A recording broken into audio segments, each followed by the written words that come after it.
حق بھی ہو گیا، زہق الباطل بھی ہو گیا، جبکہ کچھ بھی نہیں ہوا، دھوکہ ہی دھوکہ، فریب ہی فریب۔ صحیح کہا جنہوں نے کہا یہ سود کی نجاست میں سے ایک حصہ آپ نے لے لیا، 10%، 15% سود دیا تھا، 2.5% لے لیا، سود کا چوتھا پانچواں حصہ لیا ہے، اللہ اللہ خیر صلی اللہ، نجاست ہی نجاست ہے، اس سے کیا خیر وجود میں آئے گا۔ ہاں کچھ مولوی خوش ہو گئے، کچھ مدرسوں کے وظیفے بن گئے، کچھ حقیقی اور کچھ مصنوعی دفتروں صرف رجسٹروں پر لکھے ہوئے مدرسے، ان کے لیے زکوٰۃ شروع ہو گئی۔ یہ ہوا ہے زکوٰۃ کی بدنامی کا دو طرفہ کام۔ زکوٰۃ حقیقت میں ہے کیا، اس کو سمجھ لیجئے۔ زکوٰۃ کے اعتبار سے بھی شریعت اسلامی کی روح سے مال جو ہے وہ دو قسم کا ہے۔ جیسے زمین میں نے عرض کیا دو قسم کی ہے، خراجی، عشری، ایسے ہی مال باطنی، اموال باطنی، اموال ظاہری۔ کسی شخص نے گھر میں کچھ پیسہ رکھا ہوا پس انداز کر کے، یہ اموال باطنی ہے۔ کسی نے زیور رکھا ہوا ہے، چلیے سونے کی ڈلی رکھ لی ہے کسی نے، کسی برے وقت کے لیے، پتہ نہیں نوٹ جو ہیں وہ تو دھیلے کے رہ جائیں، جیسے کویتی دینار ہو گیا تھا، کہیں ایسی آفت نہ آ جائے کوئی تھوڑا سا سونا لے کر رکھ لو۔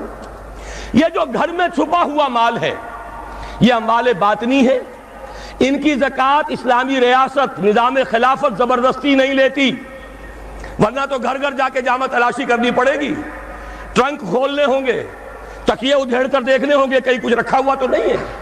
اسلام کا نظام نظام فطرت ہے۔ اموال باطنہ میں آپ کو آزادی ہے، زکوٰۃ دیں جسے چاہے دے دیں، آپ کا اور اپنے رب کا معاملہ ہے، وہاں حساب جا کے دے دیجئے گا۔ اموال ظاہری کی زکوٰۃ جبرن لی جائے گی۔ وہ کیا ہے؟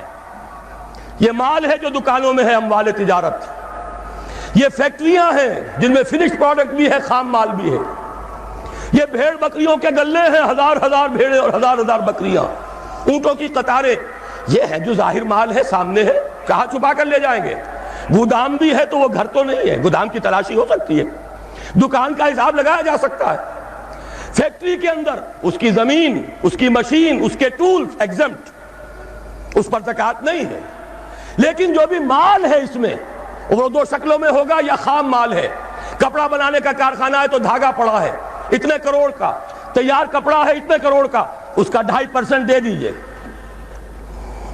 مال ہے 5 لاکھ کا دکان کے اندر، 2.5% دے دیجئے، اموال ظاہرہ ہے۔ اور اس میں اس سے کوئی غرض نہیں کہ سال بھر میں آپ نے کچھ کمایا کہ گوایا، جب تک آپ نصاب کی حد سے اوپر ہیں، چاہے آپ کا اس سال میں آدھا مال گیا، 10 لاکھ کی مالیت تھی، اب آپ 5 لاکھ کے ہیں، لیکن 5 لاکھ پر بھی آپ کو 2.5% دینا ہے، چاہے کمایا ہو چاہے گوایا ہو۔ اور یہ ٹوٹل پر ہے، کسی اکاؤنٹنٹ کی ضرورت نہیں، جو تاریخ معین ہے جا کر دیکھیے کیا مال پڑا ہوا ہے، 2.5% حساب کر کے دیکھیے، اتنی رقم آئے گی۔ ابھی جو کہہ رہے تھے جنرل صاحب کہ یہ نعرہ بھٹو نے لگایا، یہ بالکل وہی بات ہے جو علامہ اقبال نے فرمائی ہے، مغربی تہذیب میں بھی ایک حصہ حق کا ہے، اگرچہ باطل نے اس کے اوپر پورا غلبہ حاصل کر لیا، لیکن حق کا حصہ اس میں بھی تھا۔